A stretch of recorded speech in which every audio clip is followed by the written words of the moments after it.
Hello, I'm Laura. It's April 4th, 2026, and these are the Saturday Heartlines. The Saturday Heartlines are a time of reflecting on the theme and topics of the past week to see what message arises for us today. And the theme of this week has been and still is rise. And the message that comes out of that is rise to new potential. First of all, that idea comes from the fact that in the Judeo-Christian tradition, it is Holy Week. And the Easter story and the Passover story have been unfolding this week.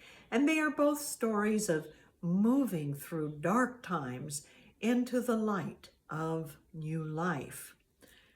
Now, today happens to be the time in the Easter story when Jesus was in the tomb of the underworld.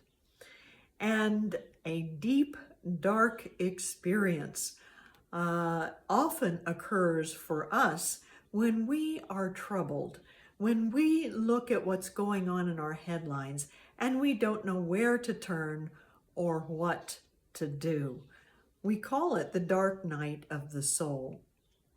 And often, the dark night of the soul can be a predecessor to new realization, to new life, to new potential. When we are challenged, we can, first of all, focus on stabilizing and strengthening ourselves on a day-to-day basis. Just like a seed or a flower bulb in the depth of the dark earth, reaching down its roots to become stronger. And we can ask ourselves, what new possibilities can come from what I am learning in this experience? Just like the stem moving up through the soil to reach for the light. And we can tell ourselves, no matter what happens, never give up. And that is an amazing part of it, how every year the spring flowers return, no matter how dark and cold the winter has been. And no wonder we have a resurrection story at this time of going into the deep darkness and rising into new life. In fact, several ancient cultures share this pattern in their stories about their gods. The Sumerian culture, the Akkadian culture, the Egyptian culture, even the Germanic culture of Europe, all have stories of gods going to the underworld and rising to new life. But with our Christian story, with Jesus, we actually are looking at having a greater sense of eternal life, of new potential, of new ideas coming forth and unfolding in and through us.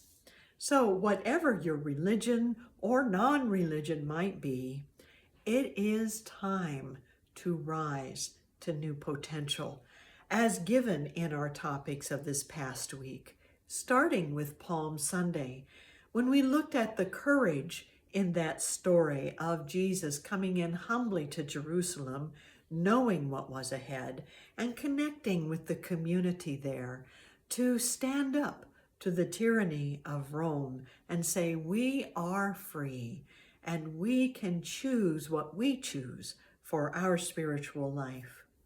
On Monday, we looked at the headlines with some unfulfilled promises of Congress, and we considered most anything that gets our hopes up and then lets them down. But we have within us the audacity and the power to rise and rise again. I have to smile over that one. Rise and rise again. On Tuesday, we rise to do what there is to do today. As we look at the Department of Homeland Security agents in the airports giving what they have to give or making choices to take care of their families on a day-to-day basis. That inspires us to choose what we need to do one day at a time. And when we take one day at a time, we are not so overwhelmed by all that is happening. On Wednesday, we had our heart warmer, and we became April's finest fool for April 1st, because our heart warmer was the launching of Artemis 2, in which the 4 astronauts, brave fools all, are taking that first journey back to orbit the moon after more than 50 years. On Thursday, it was the first full day of Passover, and we looked at rising above the hateful rhetoric, the anti-Semitic hate speech, and how important it is to rise above the rhetoric and to seek connection and common ground and peace. And finally, on Good Friday, we had a contemplative meditation based on the 7 last words of Jesus on the cross and the messages that each word had, the message of forgiveness, of peace, of the importance of our human family, of letting go and letting God, of receptivity to creative spiritual power, of completion and the importance of declaring completion at times in our lives, and then the fulfillment and enrichment we can gain from every experience of life. And so that brings us to today, rising to new potential. So let's do that right now by taking a deep breath and closing our eyes and holding to this special thought. In the dark and difficult times, I grow in strength and rise to new potential.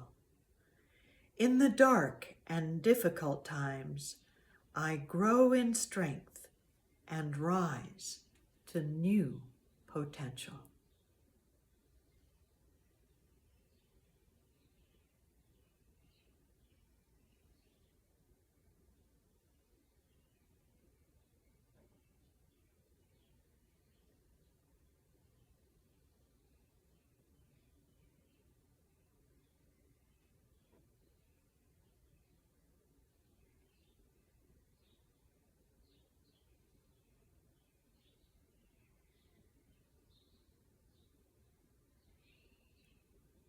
And so it is. A couple of weeks ago, I sat out in my garden next to a cluster of daffodils because the weather had been very warm in March. And that was just before a snowstorm moved in with 3 inches of snow and ice that covered the daffodils and, frankly, killed them off. But something miraculous happened, because under our wood pile, there was an old daffodil bulb, and it blossomed with this one daffodil after the snowstorm. Now, this daffodil's starting to fade, and there are more violent storms moving in tonight, so I went ahead and clipped it so it could be on our mantle to help us celebrate Easter, because it does remind me that it is in those deep, dark times that perhaps we can find ourselves protected and reflective enough to create new potential, and out of that new potential, new life. So thank you for joining me today to rise to new potential, and have a wonderful day.